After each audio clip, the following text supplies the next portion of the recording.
Ashley, you have been burning the late night oil, busy, busy, busy, and good results.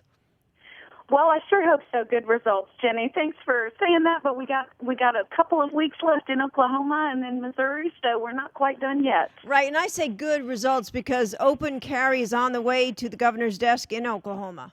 It is, yes. As of yesterday afternoon, I was sitting up in the Senate gallery watching the senators debate for about an hour, a little over an hour on open carry, but they did end up passing it with an overwhelming vote of support, and it now heads to Governor Fallon's desk. Yep, and it did pass, boy, with solid support. Oh, you were sitting there watching the debate. Does anything really stand out from what people were saying? Well, we had all of the same arguments you hear every time we want to do a gun bill. Obviously, every time we try to expand firearm freedoms for the good guys, for some inexplicable reason, people bring up criminal activity as though that is supposed to be our main focus rather than the good guys having their rights. But we heard all of those same arguments. Senator Sykes and Senator Russell and Senator Shorty did an excellent job of answering each and every one of those points, bringing the debate back to the fact that we are talking about law-abiding citizens, and that we've heard all of these arguments before when they wanted to do castle doctrine and self-defense laws, and that none of these predictions ever come true. So they do not have to be concerned about it this time either. You know, when you look, Ashley, there's some 44 states that already have some form of open carry on the books. They haven't any problems, and that's good news, too. That's right, and I really think that Oklahoma does not want to continue to be one of only 6 states that does not give their law-abiding citizens that option. It's really about choice. It's about what you prefer. You've already proven that you are a law-abiding citizen. You're one of the good guys, and hey, guess what? The criminals don't go through the background checks. The criminals don't fill out any paperwork. So, and we don't even know if they have them because they're concealed. So providing law-abiding citizens who wish to follow the rules, there should be no concern about letting people make their own choices about how they prefer to carry. And I think it's important to point out, as a sponsor, was that, openly carrying, you still need a permit. Right. It doesn't change any of the carry laws about where you can carry, prohibited places. It doesn't change any of that. Really what this language does is it strikes the word concealed throughout code. So what it's doing is making the Oklahoma carry permit not a concealed carry permit, but just a carry permit. Once you get the permit, you choose how you want to carry it. It does not change anything about where and how you carry. That remains all the same.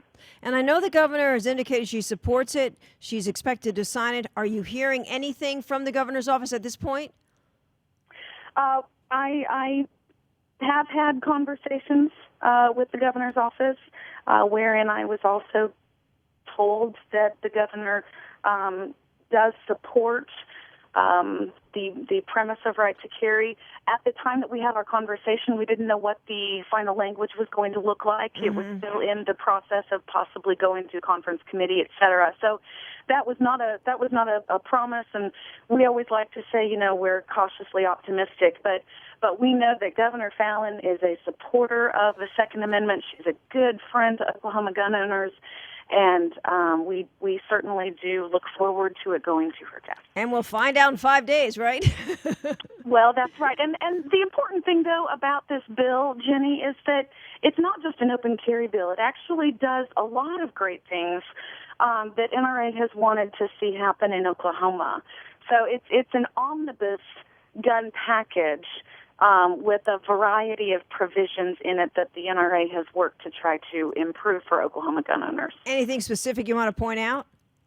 Well, sure. We've had some problems with some employers in Oklahoma trying to be a little cute and say that if they have to allow you to have your car in your vehicle, they don't have to allow you to have your ammunition. So we're adding ammunition to the parking lot protections because we have had people being threatened that, you can't have your ammunition in the parking lot because it's not in the law. So we're adding that. It also does allow permitless open carry on one's own private property.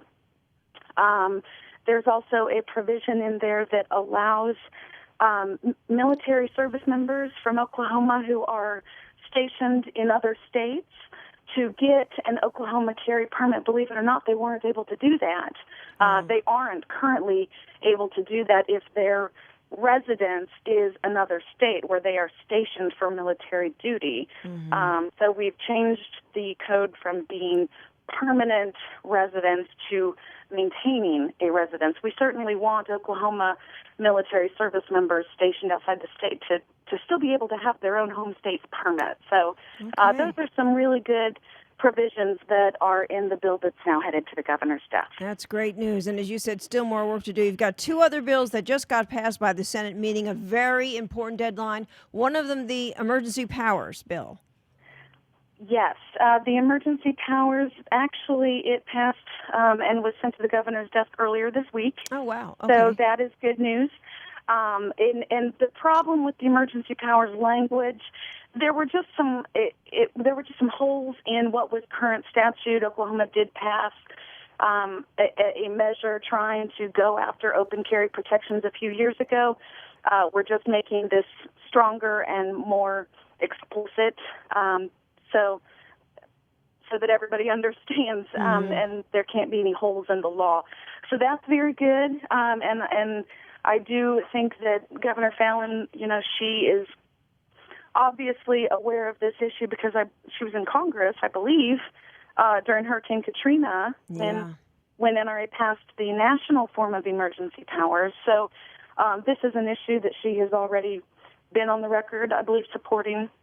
So that's good. And then we still have suppressors we're working on, but that one looks really good.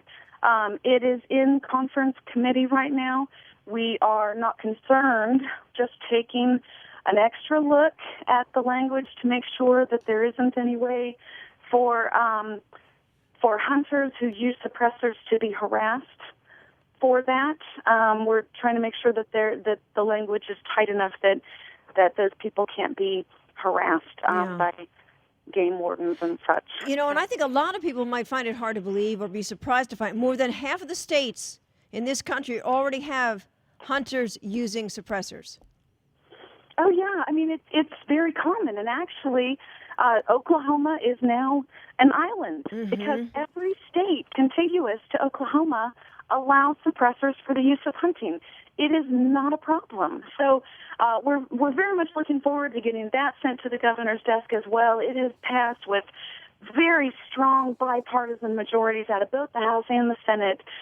They're just taking a look over it and making sure that they're not opening up ways for people to be harassed because they choose to use a suppressor. So, and I know Senator Steve Russell has really done his homework on this one.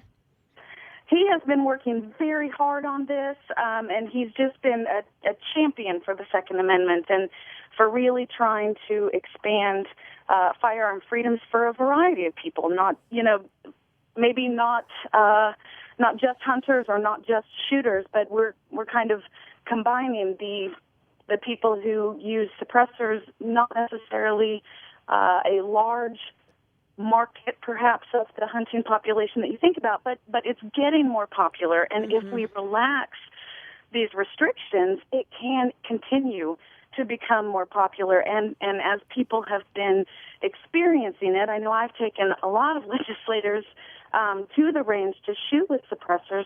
When they have that experience, a lot of them say, well, I need to get one of these. Yeah. I would like to hunt with these now. So it's really about education, providing them with an experience and getting them to see how a suppressor can enhance your hunting experience. And I really think that we can see this begin to grow. Yeah. And in fact, you got a number of states that are expanding the use of them because they're seeing great results from it. And I'm sure a lot of it is they're not getting as many noise complaints from folks that don't like to hear it.